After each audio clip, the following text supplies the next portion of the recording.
मान्य सदस्यहरू, अब शून्य समयको कार्यक्रम प्रारम्भ हुन्छ। शून्य समय बोल्न चाहनुहुने मान्य सदस्यहरूको लागि 1 मिनेटको समय निर्धारण गरिएको छ। सर्वप्रथम मान्य सदस्य अच्युत प्रसाद मैनाललाई बोल्न समय दिन्छु।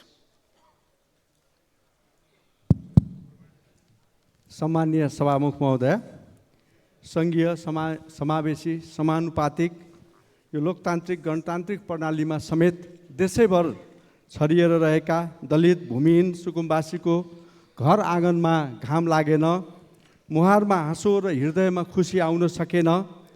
11,80,000 निवेदन परेको छ भूमिहीन सुकुम्बासीहरूको, 80,000 भूमिहीन दलितको सङ्ख्या रहेको छ, 1,60,000 भूमिहीन सुकुम्बासी देशभर रहेका छन् र 8 लाख अव्यवस्थित बसोबास त्यो अनुमानित सङ्ख्या रहेको छ।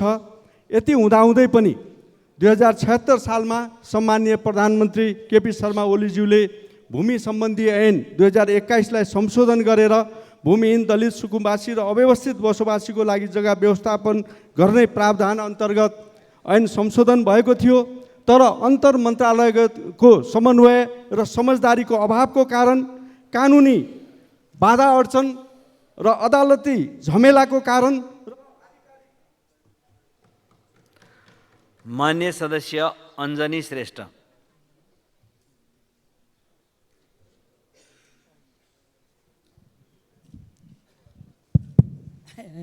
सम्माननीय सभामुख महोदय, महिलाहरूको महान चाड हरितालिका तीज नजिकिँदैछ। आधा आकाश ओगटेको महिलाहरूले हर्ष उल्लासले मनाउनु पर्ने चाडलाई आज कसरी मनाउने भन्ने प्रश्नमाथि प्रश्न उठ्दैछ। आज बजारको महँगीलाई न्यूनीकरण गर्ने कसरी, किसानले किसानको पसिनाको मूल्य नपाउने, व्यवसायीहरूले स्वस्थ व्यवसाय गर्न नपाउने, बाटोघाटोहरू जताततै लथालिङ्ग भएर होला दुर्घटना बढेको बढै छ। मैले पटक पटक यो सदनमा नागढुङ्गादेखि मुगलिङ सडक, बुटोल आवाजात गर्ने सडक, कलङ्कीदेखि महाराजगञ्ज सडकको विषयमा छिटोभन्दा छिटो बन्नु पर्यो भनेर यो सदनमा शून्य समयमा कुरा उठाउँदै आजित भइसके। त्यति मात्र कहाँ हो र फेरि अब फेरि निर्मला पन्त, आरती शाह, गङ्गा माया जस्ता महिला हिंसाको घटनाहरू सेलाउन नपाउँदै अब फेरि दिनानुदिन महिला हिंसा स्वदेशमा मात्र नभई विदेशमा पनि सुरु हुन थाल्यो। यस्ता घटनाहरूलाई हामीले कसरी न्यूनीकरण गर्ने र कहिलेसम्म गर्ने त? सम्मानित सभामुख मार्फत सम्बन्धित मन्त्रालय। मान्य सदस्य अनिसा नेपाली। सम्माननीय सभामुख महोदय, 2080-81 को बजेटमा सबै जिल्लाहरूमा मुख्यमन्त्री दलित आय आर्जन कार्यक्रमको लागि बजेट विनियोजन भएको थियो। उक्त कार्यक्रम अन्तर्गत 80 चैत महिनामा मात्रै सल्यान जिल्लामा 60 लाख रुपैयाँ निकासा भयो। सोही बजेटबाट घरेलु कार्यालयले जम्मा 2वटा कटाई सिलाइ तालिम दियो। सभामुख महोदय, बजेट ढिलो निकासा भएकाले घरेलु कार्यालयले तोकेको सबै कार्यक्रम सञ्चालन गर्न सकेन र बजेट फिर्ता भयो।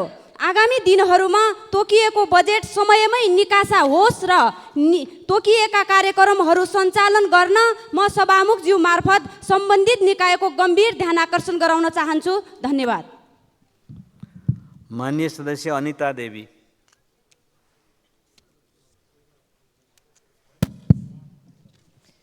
सम्मानीय सभामुख महोदय, नेपालमा खेती गर्न कृषकहरूले विभिन्न समस्या अपनाउनु पर्छ, जसमा मुख्य समस्याहरू निम्न अनुसार छन्। नेपालमा अधिकांश खेतीपाती वर्षामा निर्भर छन्। सिँचाइका लागि भरपर्दो स्रोतको अभावले गर्दा सुक्खा मौसममा उत्पादन कमी आउँछ। कृषि क्षेत्रमा आधुनिक प्रभाविक र उपकरणको उपयोगको अभाव छ, जसले गर्दा श्रम खर्च धेरै हुन्छ र उत्पादन क्षमता पनि कम हुन्छ। किसानहरूले उत्पादन गरेको सामान बजारसम्म पुर्याउन कठिनाइ हुन्छ, साथै बिचौलियाहरूको कारणले उचित मूल्य नपाउने समस्या पनि रहेको छ। बाढी, पहिरो, असिना पानी जस्ता प्राकृतिक प्रकोपले बाली नष्ट गर्ने सम्भावना उचित हुन्छ। यस्तो अवस्थामा कृषकहरूले ठुलो आर्थिक नोक्सानी बेर्नुपर्छ। गाउँबाट सहर र विदेशसम्म हुने जनशक्ति पलायनका कारण कृषि जनशक्ति अभाव पनि एउटा ठुलो चुनौती हो। नेपालमा कृषि बीमा प्रणाली पर्याप्त विकसित नभएकाले प्राकृतिक प्रकोप वा अन्य जोखिमहरूको सामना गर्दा किसानहरूलाई ठुलो चुनौती छ। यी माननीय सदस्य अमरबहादुर रायमाझी।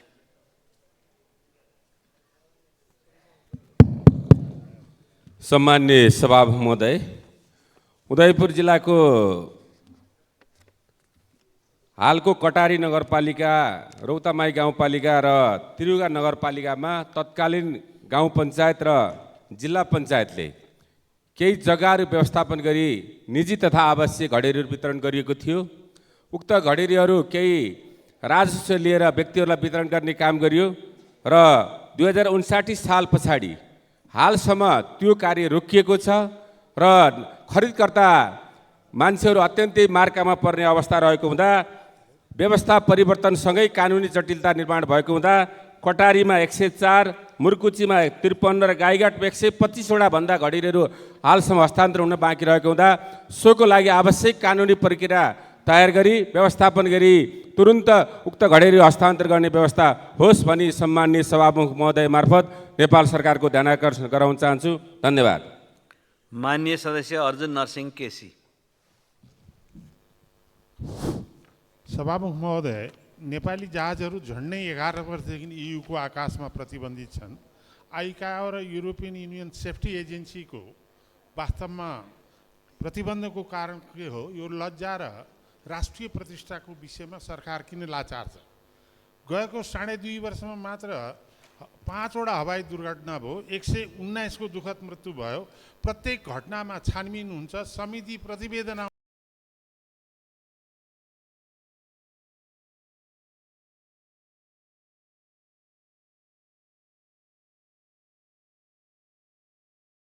उड्डयन भ्रष्टाचार र लापरवाहीको चरम अखाडा बन्दै गएको छ।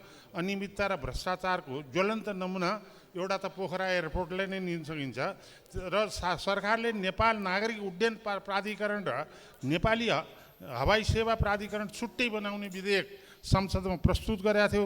त्यो कता हरायो त्यो पनि खोजी पाऊँ। त्यसैले यतातिर चाहिँ गम्भीर रूपबाट अहिले भर्खर नयाँ युवा मन्त्री आउनु भएको छ।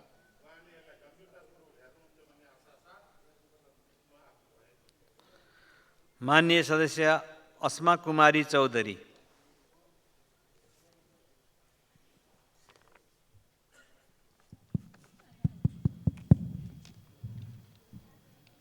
सम्माननीय सभामुख महोदय, म आफै भूमिहीन हुँ। मैले सम्मानित यो सदनमा पटक पटक गुठी पीडित भूमिहीन सुकुम्बासीको समस्याबारे आवाज उठाउँदै आएकी छु। भूमि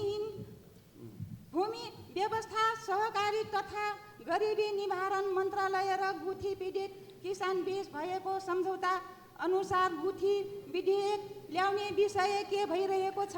म गुठी पीडित किसानहरूको समस्या समाधान गर्न यही सदनमै गुठी ऐन ल्याउन सभामुख मार्फत नेपाल सरकारको ध्यान आकर्षण गराउँछु। धन्यवाद। माननीय सदस्य ईश्वर बहादुर रिजाल। सम्माननीय सभामुख महोदय, भोट र नेपालको अन्तिम युद्ध 1912 सालमा भएको थियो। त्यो युद्ध दोलखा जिल्लाको बिगु गाउँपालिका वडा नम्बर 3, 4 र 5 को माथि थोबो भन्ने डाँडामाबाट पनि लडिएको थियो। त्यहाँबाट युद्ध लडिएको थियो भन्ने कुरा अहिले पनि त्यहाँ 1200 ढुङ्गाका मानव आकृतिहरू ठडाइएका छन् र नेपालीहरूले त्यो ढुङ्गाको आकृति ठड्याएर तिब्बतपट्टिको सेनाहरूलाई घेरा हाले र त्यो मोर्चाबाट युद्ध जित्न सफल भए। अहिले त्यो ठाउँ संरक्षण छैन। जस्तै दुङ्ना गढी भन्छौँ हामी, रसुवा गढी भन्छौँ, नालापानी किल्ला गढी भन्छौँ, त्यस्तै एउटा त्यो नेपालको त्यो एउटा महत्त्वपूर्ण ऐतिहासिक गढी हो। त्यसकारण म नेपाल सरकारको सभामुख महोदय मार्फत ध्यान आकर्षण गर्न चाहन्छु र त्यो ठाउँमा सरकार उपस्थित होस्, रक्षा मन्त्रालय उपस्थित होस्, अरू सम्बन्धित। माननीय सदस्य उदय शमशेर जवरा। सभामुख महोदय, काठमाडौँबाट हेटौडा हुँदै वीरगञ्ज जोड्ने सबैभन्दा उपयुक्त र छोटो बाटो भनेको कान्ति लोकपथ बाटो हो।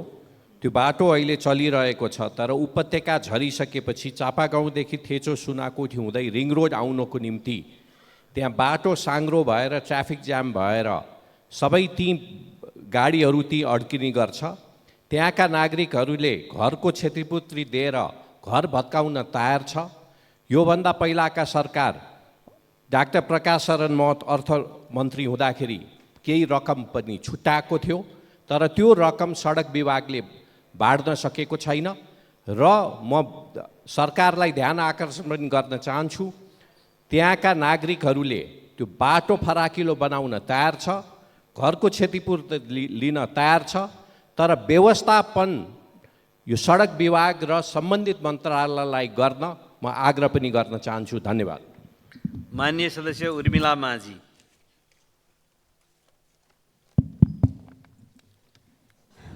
सम्माननीय सभामुख महोदय, माओवादी जनयुद्ध र आन्दोलनलाई जुनसुकै शब्दले गाली र लान्छना लगाए पनि माओवादीको एजेन्डाबाट देश बाहिर छैन।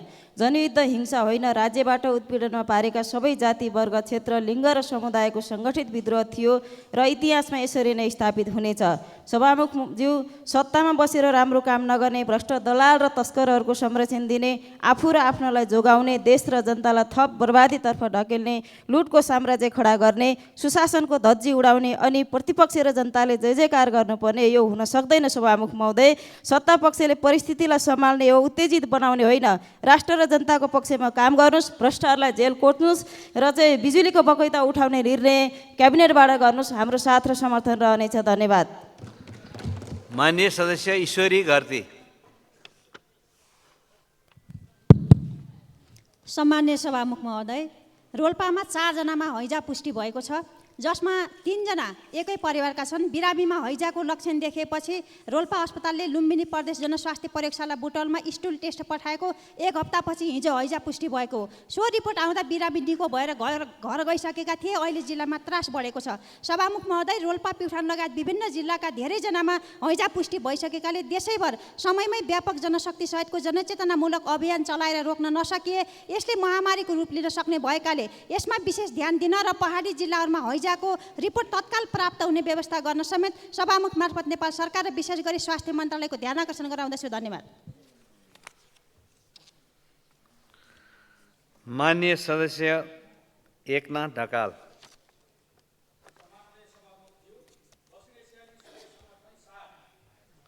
माननीय सदस्य माइक चेक गरौँ।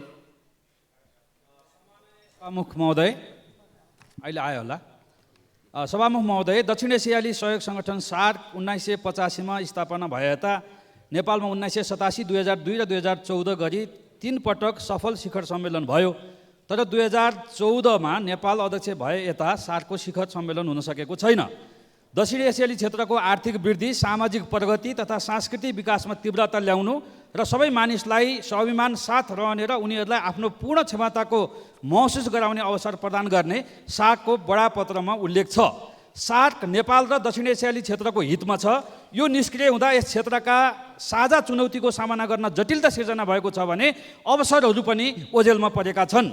सार्कलाई क्रियाशील बनाउन नेपालले सबै क्षेत्रबाट नेतृत्वदायी भूमिका खेल्नुपर्छ। आगामी संयुक्त राष्ट्रसङ्घको महासभामा सार्क मन्त्री स्तरीय साइडलाइन बैठक नेपालले आयोजना गरोस् भन्ने पनि म आग्रह गर्न चाहन्छु। त्यसै गरी सार्कलाई क्रियाशील बनाउन संसदले पनि संसदीय कूटनीतिको सदुपयोग गरोस्, जसको लागि सार्क सभामुख शिखर सम्मेलन, सार्क स्पिकर्स समिट चाहिँ नेपालले आयोजना गर्न सम्माननीय सभामुखज्यूको पहल। माननीय सदस्य कान्तिका सेजवाल।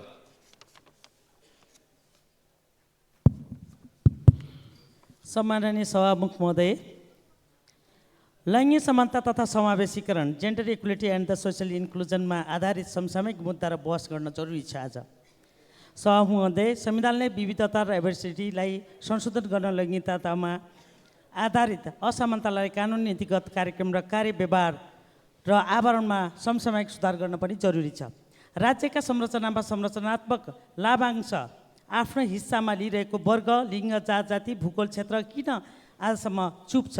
संरचनागत लाभांश महिलाको हिस्सा बढाउन तयार छैन यो राज्य। यो गणतान्त्रिक र समावेशी शासन प्रणालीको एक अहम बहस गर्न जरुरी छ र यो सवाल पनि हो। कानुनी संरचनामा रिफर्म गर्न जरुरी पनि छ, गर्नुपर्नेछ। राष्ट्रिय तथा प्रादेशिक नीति योजना, कार्यक्रम, बजेट तथा प्राथमिकरण जेन्डर फ्रेन्डली छन् छैनन् भन्ने कुराको जेन्डर अडिट गर्न जरुरी छ। र यो जेन्डर अडिट पछि विभिन्न यो कानुनहरू रिफर्म गर्नुपर्ने जरुरी छ। यो माननीय सदस्य कालुराम राई। सम्माननीय सभापति सहमुखज्यू, बत्ती मुनिको अँध्यारो भन्ने भनाई झापा जिल्लाको सदरमुकाम चन्द्रगढीदेखि बिर्ता मोडसम्मको बाटोको अवस्थालाई हेर्दाखेरि चरितार्थ हुन आउँछ। यो 2 दशक अघिदेखि नै फराकिलो 4 लेनको बन्दैछ भन्दा त्यो भेगका हामी सबै खुसी भएका थियौँ। तर अहिलेसम्म पनि चन्द्रगढीदेखि गारामुनिसम्मको खण्ड सबै खाल्डा खुल्डीकै अवस्थामा भएको हुनाले उक्त सडकबाट यात्रुहरू ठुलो सकस भोगिरहेका छन्। अत उक्त सडक त्यस्तो अवस्थामा पुर्याउने जिम्मेवार को? यदि निर्माण कम्पनी हो भने त्यसमाथि कारबाही गर्दै उक्त सडक उक्त क्षेत्रको लाइफलाइनको सडक भएको हुनाले तुरुन्त पुरा गरियोस् भनी म सभामुख मार्फत भौतिक पूर्वाधार तथा यातायात मन्त्रालयसँग आग्रह गर्दछु। धन्यवाद। माननीय सदस्य किरण कुमार शाह। सम्माननीय सभामुख महोदय, नेपाल हिन्दू राष्ट्र रहेको बेला सन् 1969 र सन् 1988 मा नेपाल 2 पटक संयुक्त राष्ट्रसङ्घको सुरक्षा परिषदमा निर्वाचित मुलुक हो। यसले विश्व मञ्चमा नेपालको उपस्थिति र स्थानलाई दर्शाउँछ। तर हामीले देशलाई धर्मनिरपेक्ष राष्ट्र बनायौँ। आज विश्व स्वास्थ्य सङ्गठनको समेत उम्मेदवारी दिँदा हार्छौँ। के यही दिन देख्नको लागि नेपालीलाई सेकुलर राष्ट्र बनाएका हौँ? घाँस बाँस कपास र उन्नतिको लागि भन्दै हामीले देशको पहिचान समाप्त पार्यौँ। तर आज त्यो पनि पाएका छैनौँ। नेपाली युवाहरू परिवारको पेट पाल्न विदेशमा बेचिन बाध्य भएका छन्। कलेज रेत्दैछ, उद्योग बन्द हुँदैछ, खेत बाजिँदैछ, सटर बन्द हुँदैछ, गाउँघर वृद्ध आश्रम बन्दैछन्। हाम्रो सामु प्रश्न खडा भएको छ। हामीले सोचेका थियौँ कि नेपालको संविधान नेपालीले संविधान सभा मार्फत आफै लेख्यौँ। सबै नेताहरूले यसलाई विश्वको उत्कृष्ट संविधान बने। तर आज यो संविधान न त उन्नति नै दिइरहेको छ, न त देशको पहिचान। त्यसैले संविधानमा संशोधन गरी नेपाललाई सनातन हिन्दू राष्ट्र नेपालको पहिचान दिउँ। धन्यवाद। माननीय सदस्य गणेश पराजुली।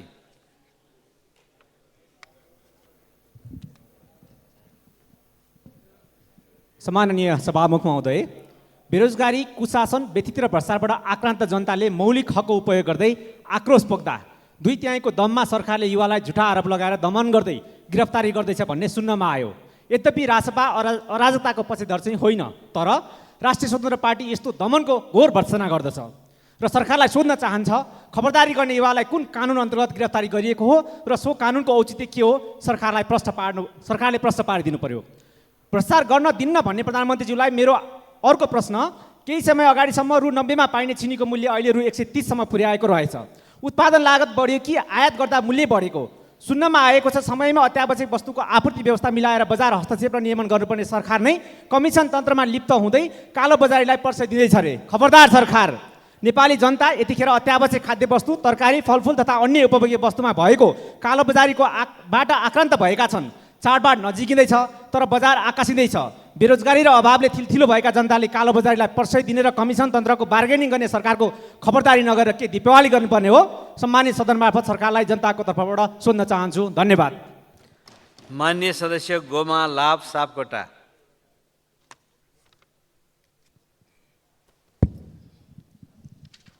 सम्मान्य सभामुख महोदय, हाम्रो मुलुक सङ्कटबाट गुज्रिरहेको छ। त्यसमध्ये केही सङ्कटहरू चिन्ताजनक र खतरनाक छन्। जस्तै भ्रष्टाचारीलाई उन्मुक्ति दिन ल्याएको 5 वर्षे हद म्याद सम्बन्धी विधेयक, हिजो प्रकाशित भएको अन्तर्राष्ट्रिय एयर क्वालिटी लाइफ इन्डेक्स 2024ले सार्वजनिक गरेको प्रतिवेदन, जस अनुसार हाम्रो देश वायु प्रदूषणमा विश्वकै तेस्रो स्थानमा सूचीकृत हुन र हाम्रो नागरिकका सरदर आयु 3.4 वर्षले घट्नु र यसै गरी हाम्रो सार्वजनिक ऋण नियन्त्रण बाहिर गई लगभग 24 खर्बको हाराहारीमा पुग्नु रहेका छन्। सामान्य सभामुख महोदय, यी संवेदनशील विषयहरूले अरूको बारेमा हाम्रो मोबाइलमा दैनिक दर्जनौँ युवाहरूले हामी मार्फत सरकारलाई खबरदारी। मान्य सदस्य गङ्गा कार्की।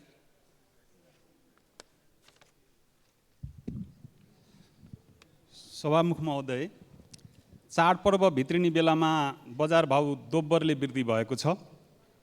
तिग्रिन लागेको अर्थतन्त्र सरकारको लापरवाहीले अस्तव्यस्त बन्न थालेको छ। कालो बजारी चुलिएको छ। के अब पैसा नहुनेले चाडपर्व मनाउन हुन्न भनेको हो मेरो सरकार? हिजो सदनमा माओवादी हिंसाको विषय उठाइयो, तर 24 घण्टा नपुग्दै आकाशतिर थुकेको थुक आफ्नै अनुहारमा खसेको छ। माओवादीलाई हतियार व्यापार गर्नेहरूको जीवन सडक छाप महलमा पुग्यो। नक्कली माओवादीको नाममा हतियार देखाएर माओली ससुरालीको मुद्दा फिर्ता लिई होइन भनेर कानुन व्यवसायहरूलाई तर्साउने धम्क्याउने कुन शान्ति सन्देश हो सभामुख महोदय? के हतियार व्यापार गर्नेहरूलाई गौतम बुद्ध भनिन्छ र सभामुख महोदय?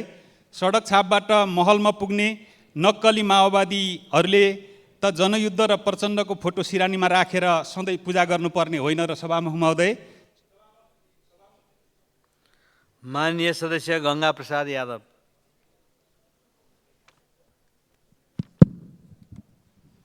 सम्मान्य सभामुख महोदय, सरकारमा रहँदासम्म भ्रष्टाचार नदेख्ने, सरकारबाट बाहिर निस्किने बित्तिकै भ्रष्टाचार विरुद्धका ठुल्ठुला कुराहरू यस सदनभित्र गन्किने गरेका छन्।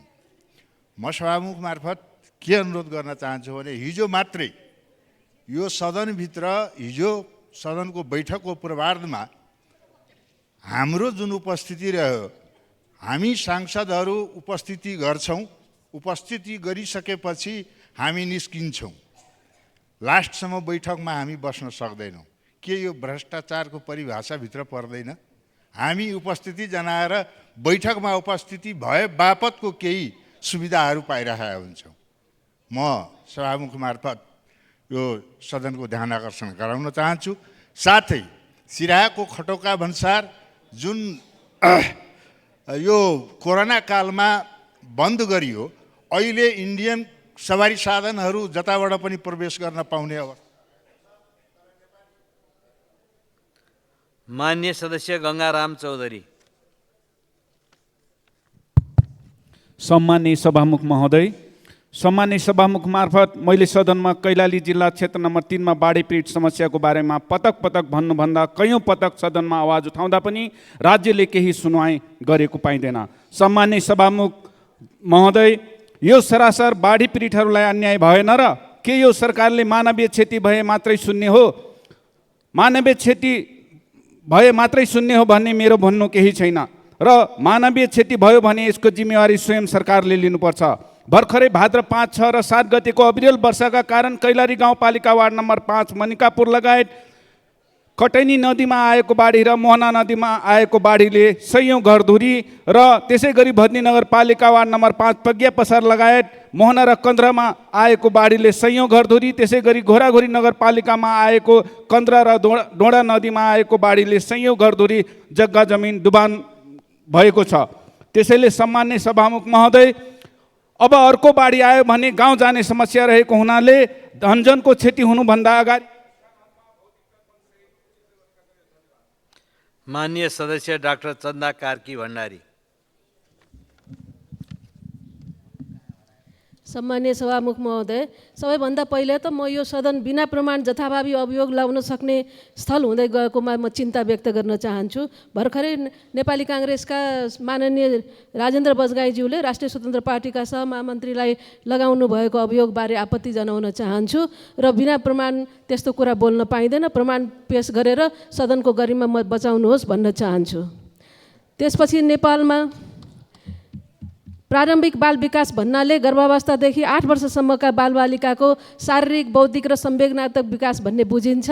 नेपालको संविधानले धारा 39ले बालबालिकाको सम्पूर्ण हक सुरक्षित गरेको छ, तर 70% हाम्रा बालबालिका गुणस्तरीय स्वास्थ्य सेवाबाट वञ्चित छन् र 40% कुपोषणको शिकार भएका छन्, जसले शिक्षाको कुरा गर्दा 1 वर्षको प्रारम्भिक बाल विकासको शिक्षा कार्यक्रम मात्रै छ जुन पर्याप्त हुँदैन। शिक्षकहरूको न्यून पारिश्रमिक, अपर्याप्त प्रशिक्षण र शिक्षामा भएको अमर्यादित राजनीतिक हस्तक्षेपलाई रूपले झन् समस्या गम्भीर बनेको छ।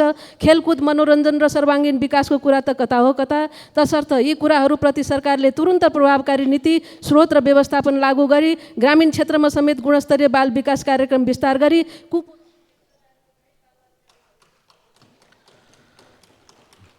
मान्य सदस्य डाक्टर चन्द्रकान्त भण्डारी।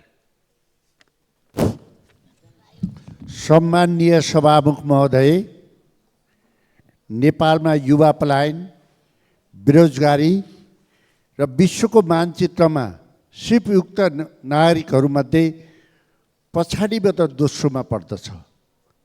यो अवस्थामा नेपालका युवाहरूले 16,000ले नर्सिङ पढ्नको निम्ति आवेदन दिएका छन्। त्यसमध्ये हाम्रो व्यवस्थापन 2160 जनाको छ। तर यदि सरकारले बिना खर्च मन्त्री परिषदले मात्रै कि युवाहरूले सरकारी हस्पिटलमा नर्सिङ पढ्दा प्र्याक्टिकल गर्न पाउँछन् भनेर निर्णय मात्रै गरिदिने हो भने 5,000 नर्सिङ पढ्न थपिन्छ। तर हाम्रो गरिबी भाषणमा, हाम्रो गरिबी सोचमा, हाम्रो गरिबी चिन्तनमा, हाम्रो गरिबी इच्छा शक्तिमा भएको कारणले गर्दा युवाहरूले पढ्न चाहेको कुरामा पनि हामी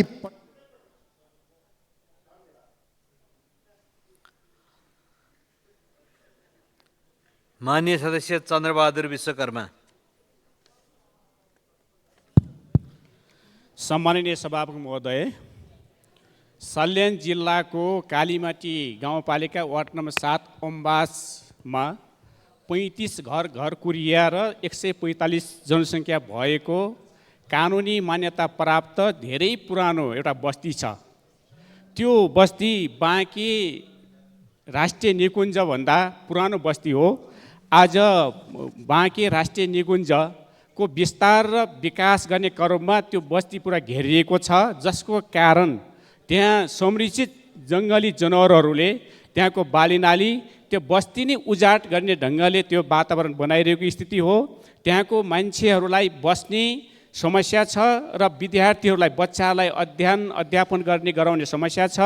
त्यसकारण त्यहाँको जनताले 3वटा माग गरिरहेका छन्। एउटा विकल्प, बस्तीको विकल्प खोजिरहेका छन् भने, अर्को कुरा यदि त्यही बस्तीमा बस्ने हो भने राज्यले त्यसको उचित व्यवस्थापन गरोस् भन्ने कुरा छ भने, तेस्रो कुरा यदि त्यो पनि हुँदैन भने मान्य सदस्य छिरिङ डमडुल लामा भोटे।